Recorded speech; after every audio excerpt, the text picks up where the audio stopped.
اعوذ باللہ من الشیطان الرجیم بسم اللہ الرحمن الرحیم تنزیل الکتاب من اللہ العزیز الحکیم انا انزلنا الیک الکتاب بالحق فاعبد اللہ مخلصا لہ الدین الا للہ الدین الخالص والذین اتخذوا من دونه اولیاء ما نعبدهم الا ليقربونا الى الله زلفى ان الله يحكم بينهم فيما هم فيه يختلفون ان الله لا يهدي من هو كاذب كفار صدق الله العظیم. اما بعد اعوذ باللہ من الشیطان الرجیم بسم اللہ الرحمن الرحیم.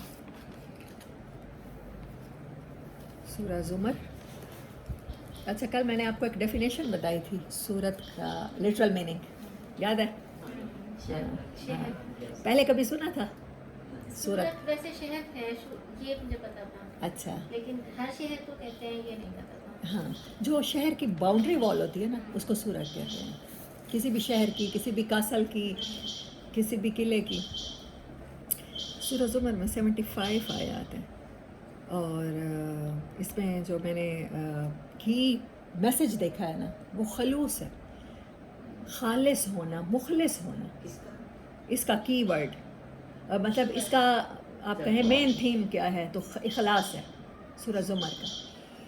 تو کیونکہ میں شارٹ کرا رہی ہوں نا، مختصر خلاصہ، تو اس میں کوئی ایک ورڈ یا کوئی ایک آیت اس سے وہ ایکسٹریکٹ کر لیتی ہوں.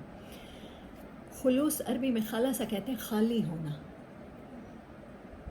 آپ نے دیکھا ہوگا جب کہتے ہیں کوئی چیز ختم ہو جائے تو جو عربی سے تھوڑا بہت بھی رکھتا ہے خلاص خلاص خلاص، یہاں سے چلے جاؤ اس کمرے کو خلاص کر دو، خالی کر دو، ایمپٹی.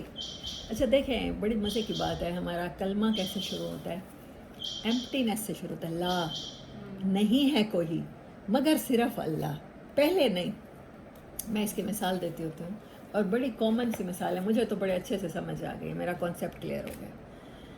اگر برتن میں سالن لگا ہوا ہے، دیگچی میں سالن لگا ہوا ہے، تو آپ اس میں چاہے کوئی دیہات کی عورت ہے کبھی بھی دودھ نہیں لے گی،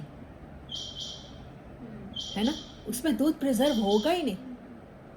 سالن والی دیگچی ہے، سوپ والی ہے، آپ نے کچھ بھی بنایا ہے، کچھ فرائی کیا ہے یا کچھ پکایا ہے، آپ اس میں دودھ ڈالیں گے تو دودھ ضائع ہو جائے گا. ایسا ہے یا نہیں ہے؟ تو پہلے جب تک آپ ایمپٹی نہیں ہوتے، جب تک آپ خالی نہیں ہوتے، آپ کا برتن صاف ستھرا نہیں ہوتا. قرآن تو اٹ سیلف نور ہے، اللہ اٹ سیلف نور ہے.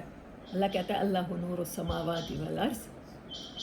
اور اس قرآن کے بارے میں اللہ نے کہا ہے آپ کے پاس نور اور ہدایت آ پہنچی ہے، آپ کے رب کی طرف سے روشنی ہے. یہ اللہ نے اس کو بہت دفعہ لائٹ سے تشبیہ دی. تو یہ کیسے ہو سکتا ہے؟ ایک دیہاتی بالکل ان پڑھ عورت بھی دودھ کی دیگچی علیحدہ رکھتی ہے. ہمارے گھروں میں دودھ کا برتن علیحدہ بنا ہوتا ہے، ہم یوزلی اس میں کوک بھی کچھ نہیں کرتے اور کہ اس میں سے اسمیل بھی نہ آئے، جو ہمارا دودھ کڑے تو اس میں کوئی اور اسمیل بھی نہ آئے. تو یہ کیسے ہو سکتا ہے کہ قرآن خالی دل کے علاوہ کسی اور دل پہ، صاف ستھرے برتن، صاف ستھرے دل کے بجائے کسی اور دل میں اتر جائے؟ سورۃ واقعہ کی آیت ہے لا یمسہ الا المطہرون. اسے ٹچ بھی نہیں کر سکتے، اس کی روح کو بھی نہیں پا سکتے، اس کے ظاہر کو بھی نہیں چھو سکتے مگر وہی دل جو پاک ہے. صاف کے علاوہ تو یہ آ ہی نہیں سکتا. صاف دل کے علاوہ جو ہمارے بچپن سے کانسیپٹ بنے ہوئے ہیں، ہم میں سے کوئی دیوبندی ہے، کوئی بریلوی ہوگا، کوئی شیعہ ہوگا، کوئی سنی ہوگا، یہ ہمیں مسلک میں بانٹ دیا ہے آج کے دور کے فتنہ. یہ جو فتنہ ہے میں تو کہوں گی فرقہ بازی کا. تو جب برتن ہی صاف نہیں ہوگا اس میں قرآن کیسے آئے گا؟ اس میں نبی صلی اللہ علیہ وسلم کی سیرت کیسے آئے گی؟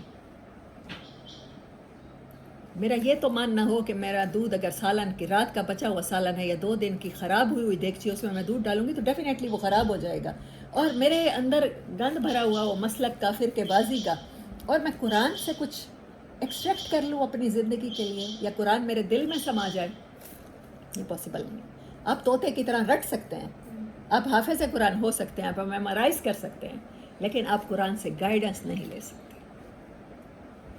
جب تک آپ خالص نہیں ہوں گے، آپ مخلص نہیں ہوں گے. اللہ کا شکر ہے، میں تو کہتی ہوں اللہ کی مہربانی ہے کہ اس دن نیتیں تلیں گی، اعمال کی ظاہری شکل نہیں تلے گی. نیکیوں کے پہاڑ لے کر آنے والا شخص بھی منہ کے بل گھسیٹ کے جہنم میں ڈال دیا جائے گا. اس نے حج بھی کیے ہوں گے, نمازیں بھی پڑھی ہوں گی, وہ عالم دین بھی ہو سکتا ہے. آپ کو پتہ سب سے پہلے جب حساب کتاب شروع ہوگا شہید کو جہنم میں ڈالا جائے گا, عالم دین کو جہنم میں ڈالا جائے گا. اور آپ کو پتہ ہے کہ کافروں سے زیادہ عذاب کا شکار حاویہ کہاں پہ ہے؟ حاویہ مسلمان کے لیے بنائی گئی جہنم ہے, جس کے ظاہری اعمال تو مسلمانوں جیسے ہیں, جس کے منہ پہ سنت رسول ہے, جس کے سر پہ پگڑی ہے, جس کے پردہ پورا ہے جس خاتون کا, لیکن دل آزاریاں ہیں, معاشرے میں ایسے رواج ہیں جس کی وجہ سے دوسروں کی زندگی تنگ ہوئی ہوئی ہے, بیک بائٹنگ ہے, کسی کی عزت کے خراب کرنا تو 2 منٹ کا کام ہے, زبان ہلتی ہے اور بہتان باندھ کے گھر بیٹھے اس کو تار تار کر دیں گے. بس خواتین کا پسندیدہ مشغلہ ہوتا ہے. اور حدیث مبارک ہے, آپ نے پوچھا جانتے ہو مفلس کون ہے, غریب کون ہوتا ہے؟ صحابہ نے عرض کیا جی یا رسول اللہ جانتے تو ہیں, مفلس وہی ہوتا ہے زندگی گزارنے کے لیے اس کے پاس سفیشینٹ انکم نہ ہو, اس کے پاس معیشت اس کی تنگ ہو. آپ نے فرمایا نہیں, میں تمہیں بتاؤں حقیقی غریب کون ہے؟ وہ جو قیامت کے دن پہاڑوں جیسی نیکیاں لے کر آئے گا, جس کے ظاہری اعمال اتنے خوبصورت ہوں گے آپ کہیں گے بڑا دیندار بندہ ہے, لیکن کبھی کسی کو گالی دی ہوگی, کبھی کسی کو تھپڑ مارا ہوگا, کبھی کسی کی دل آزاری کی ہوگی, کبھی کسی کی بیک بائٹنگ کی ہوگی, اور سارے حقدار کھڑے ہوں گے. اللہ تعالیٰ فرمائیں گے ٹھیک ہے, حقداروں کو آج کی کرنسی, آج اور کوئی کرنسی نہیں ہے, نہ روپیہ ہے, نہ ڈالر ہے, نہ ٹکا ہے, نہ لیرا ہے, کوئی بھی کرنسی نہیں ہے. نیکیاں ہیں اس کے پاس تو بڑے حج ہیں, 18-19 حج ہیں, 50 سال کی نمازیں ہیں, اس کی نیکیاں ان لوگوں کو دینے لگ جاؤ, حقداروں کو. وہ کرنسی نیکیوں کی صورت میں دیتے دیتے وہ فرشتے پھر آئیں گے, یا باری تعالیٰ اس کی تو نیکیاں ختم ہو گئیں اور ابھی لینے والوں کی تو لائن ہے, اس کے ذمہ تو بڑے حقوق نکلتے ہیں. اللہ تعالیٰ کہیں گے اچھا ایسا کرو, ان کے گناہ اس پہ لادنا شروع کر دو, وہ گناہوں سے فری ہوتے جائیں گے اور اس کے اوپر وہ بوجھ آتا جائے گا, اور پھر اس کے اوپر ذمہ دوسروں کے گناہ ڈالتے ڈالتے ڈالتے, اور پھر اس کا وہ اتنا بڑھ جائے گا کہ اس کا نامہ اعمال جو ہے وہ دائیں کے بجائے بائیں ہاتھ میں دیا جائے گا, اور کہے اللہ تعالیٰ فرمائیں گے منہ کے بل گھسیٹ کے جہنم میں ڈال دیا جائے. اخلاص اگر نہیں ہے, انما الاعمال بالنیات, صحیح بخاری یا صحیح ان کی جتنی کتابیں ہیں ان کا ایکسٹریکٹ ہے یہ حدیث مبارک. آپ کبھی جماعت کے ساتھ ٹائم لگائیں تو جو علماء احادیث بیان کرتے ہیں, یا ہم نے ریاض الصالحین پڑھی, میں نے آنرس کیا تو وہاں پہ یونیورسٹی میں بہاؤالدین ذکریہ میں یہی پڑھائی جاتی تھی, تو ان میں پہلی حدیث یہی ہے انما الاعمال بالنیات, جس کے اوپر تمام حدیث کے امام متفق ہیں کہ اعمال کا دار و مدار نیت پہ ہے. اللہ نیت دیکھے گا. اللہ قرآن میں نہیں کہتا مجھ تک تمہارا گوشت اور خون نہیں پہنچتا قربانی کا, مجھ تک تو تمہاری فیلنگز پہنچتی ہیں, جو ان فیلنگز کے ساتھ تم نے کیا. اب ایک بندہ ہے اس کی 10 لاکھ انکم ہے, اس میں سے وہ لاکھ آسانی کے ساتھ خرچ کر سکتا ہے اللہ کے نام پہ, اور ایک بندہ ہے جس کی 10,000 ہی انکم ہے, لوگوں کے گھروں میں کام کر کے وہ سارا دن اپنی ہڈیاں توڑوا کے بس اتنا کماتا ہے, اور اس کا دل چاہتا ہے کہ اس میں سے بھی 1000 صدقہ کر دوں, اللہ کے نام پہ دے دوں, روٹی ہے تو بانٹ کے کھاؤں, بھائی کے بچے بھوکے بیٹھے ہیں تو انہیں بھی دے دوں. تو آپ کیا سمجھتے ہیں کس کی ویلیویبل ہوگی نیکی؟ ظاہری بات ہے جس نے کیونکہ ہم لوگ پیسے سے کاؤنٹ کریں گے, ہم کوانٹٹی دیکھیں گے, اللہ کوالٹی دیکھتا ہے. تو اس صورت میں یہی میسج ہے کہ اللہ اخلاص کو پسند کرتا ہے, اور اللہ خالص چیزوں کو پسند کرتا ہے. اس کے لیے بھی میں نے ایک آیت رکھی تھی,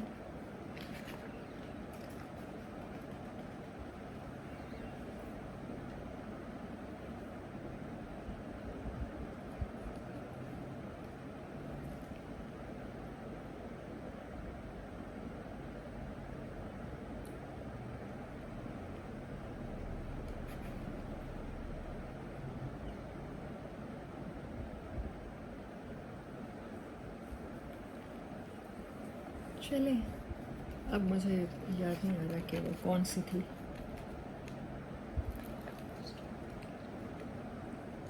نہیں اسٹاپ نہیں کر سکتے.